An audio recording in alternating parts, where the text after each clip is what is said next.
भारत की गौरवमयी सभ्यता और संस्कृति में नववर्ष का बहुत महत्व माना जाता है। विक्रमी संवत्सर का विशेष महत्व माना जाता है।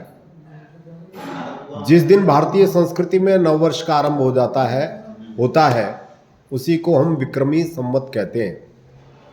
वैसे तो इस दिन बहुत से महत्वपूर्ण कार्य हुए हैं, लेकिन उनमें से कुछ मुख्य कार्य जो हुए हैं उनका वर्णन मैं आपके सामने कर रहा हूं। सबसे पहले तो इस दिन, जिस दिन से हमारी सृष्टि का आरंभ हुआ है, सृष्टि का आरंभ ब्रह्मा जी ने इसी चैत्र मास शुक्ल पक्ष प्रतिपदा को आरंभ किया था। तो इस समय सृष्टि के आरंभ को जो समय हुआ है, सबसे पहले ब्रह्मा जी ने इसी दिन को आरंभ किया था। नंबर 2, सतयुग का यदि आरंभ हुआ, 4 युग माने गए हैं, सतयुग, त्रेता, द्वापर और कलयुग। सतयुग से युगों का आरंभ होता है और उस सतयुग का यदि आरंभ हुआ है तो सतयुग का आरंभ भी चैत्र शुक्ल पक्ष प्रतिपदा के दिन आरंभ माना जाता है। इस प्रकार से ये 2 विशेष महत्वपूर्ण कार्य हो गए। तीसरा विशेष महत्वपूर्ण कार्य जो है वो ये है कि भगवान विष्णु के दशावतारों की जो कथाएं आती हैं, उनमें से जो भगवान का सबसे प्रथम अवतार हुआ, जो सावरणी मनु सत्यव्रत मनु को मत्स्यावतार के रूप में भगवान दर्शन देते हैं। मत्स्यावतार भगवान जब सत्यव्रत मनु एक दिन जल स्नान कर रहे थे, तो जल स्नान करते समय जैसे ही उन्होंने अंजलि में जल लिया और भगवान सूर्य नारायण को अर्घ्य दिया, तो अर्घ्य देते समय उनकी अंजलि में एक मत्स्य आया और उन्होंने कहा कि मेरी रक्षा करो। तो सत्यव्रत मनु ने कहा कि मैं तुम्हारी रक्षा करूंगा, और रक्षा का जो है वचन दे करके उनको घर ले आए, उनको घड़े में डाल दिया। घड़े में मत्स्य नहीं समाया। जब जो है तो उसको एक बड़े से तांबड़ी में डाला गया, उसमें भी वो मत्स्य जब नहीं समाया तो उसको कुएं में डाला। जब कुएं में भी वो नहीं समाया तो उस मत्स्य को उन्होंने कहा कि ये तो कोई विशेष मत्स्य है। तो उन्होंने जानने की कोशिश की, तो भगवान श्री मत्स्य नारायण प्रकट हुए और उन्होंने सत्यव्रत मनु को कहा कि अब इस सृष्टि का विनाश होने वाला है। अब मैं इस सृष्टि की रचना मैं और आपके साथ में मिलकर के करेंगे। तुम एक नौका का निर्माण करो और उस नौका को मेरे सींगों से बांध दीजिए, और जल में केवल मत्स्य ही बच सकता है और सभी प्राणी पृथ्वी पर जो है ना नष्ट हो जाएंगे। तो उस नौका को सत्यव्रत मनु ने मत्स्यावतार, मत्स्य जो नारायण थे उनके द्वारा उसकी रक्षा की गई और उससे सृष्टि की पुनः रचना हुई है। तो भगवान मत्स्य नारायण जो भगवान विष्णु का प्रथम अवतार माने गए हैं 10 अवतारों में, उनका अवतरण भी इसी चैत्र शुक्ल प्रतिपदा को हुआ था। इसके भी बाद एक कथा और आती है। भारत में विक्रमी संवत का विशेष महत्व माना गया है। वो भी इसलिए क्योंकि विक्रमादित्य ने इस तिथि को प्रवरा तिथि माना गया है। तो प्रवरा तिथि को मान करके महाराजा विक्रमादित्य ने इसी दिन से विक्रम संवत्सर का आरंभ हुआ। हमारे घरों में जो भी पाठ पूजन, यज्ञ, तप, जप, नियम, संस्कार, मुंडन, नामकरण आदि जितने भी संस्कार कराए जाते हैं, जितनी भी पूजा पाठ के अनुष्ठान मात्र व अनुष्ठान आदि होते हैं, उन सब में आचार्य जब संकल्प बोलते हैं तो संकल्प बोलते हुए एक शब्द का उच्चारण करते हैं। विक्रम संवत्सर का जो उच्चारण करते हैं वो महाराजा विक्रमादित्य ने इस संवत का आरंभ हुआ। आज से 2080 वर्ष पूर्व लगभग उस संवत का निर्माण हुआ।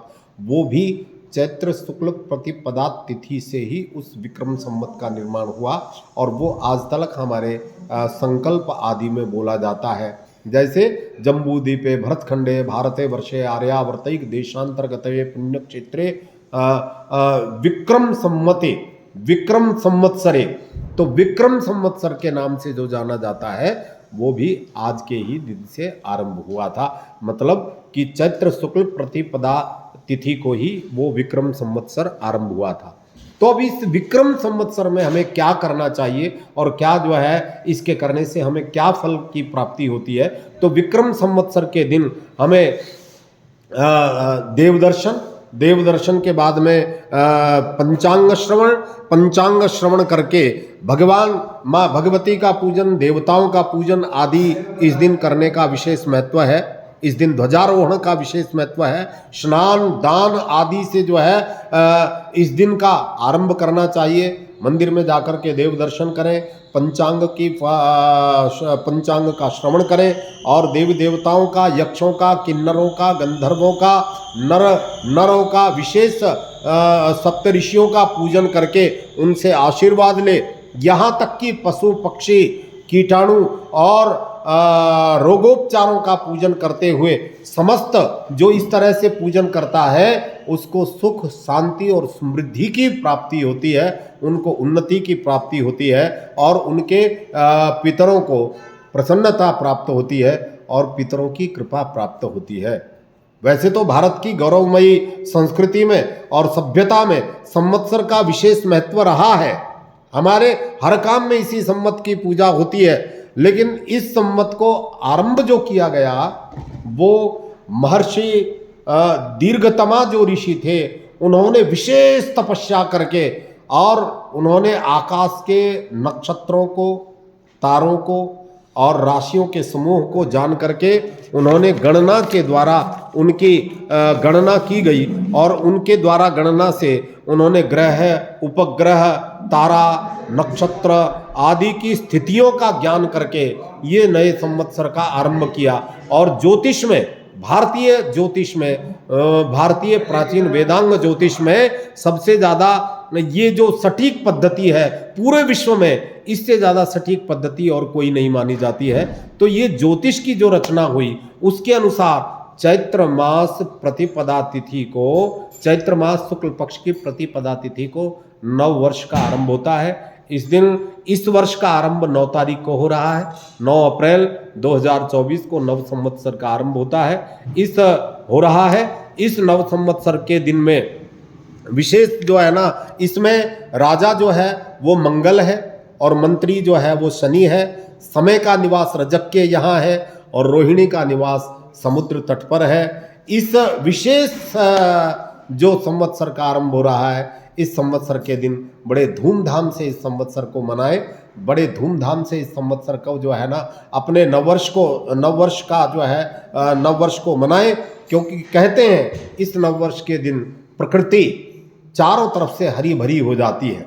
नया अनाज जो है हमारे घरों में आता है।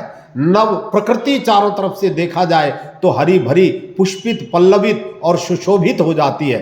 तो ये नववर्ष जो आरंभ हो रहा है वास्तविकताओं में नूतन है, नया है, नवीन है। इसको मनाने से मन में एक नई शक्ति का संचरण होता है। तो इसके लिए आपको मनाना है, सबसे पहले देव मंदिर में जाएं, भगवान को प्रणाम करें, माथे पर तिलक लगाएं, माथे पर तिलक लगा करके देवी दर्शन करें, देवी दर्शन करके देवताओं के दर्शन करके पंचांग फल श्रवण करें और अनेकों प्रकार के प्रसाद, मिष्ठान्न आदि, स्वेद, नवीन वस्त्र आदि धारण करके भगवान का आशीर्वाद लें। तो ये संवत आपके लिए सुखद होगा, समृद्धिदायक होगा, स्वास्थ्यवर्धक होगा। पितरों की कृपा, देवताओं की कृपा, बड़ों का आशीर्वाद और पूर्वजों की कृपा आपको प्राप्त होगी। जय श्री राधे, जय श्री कृष्ण।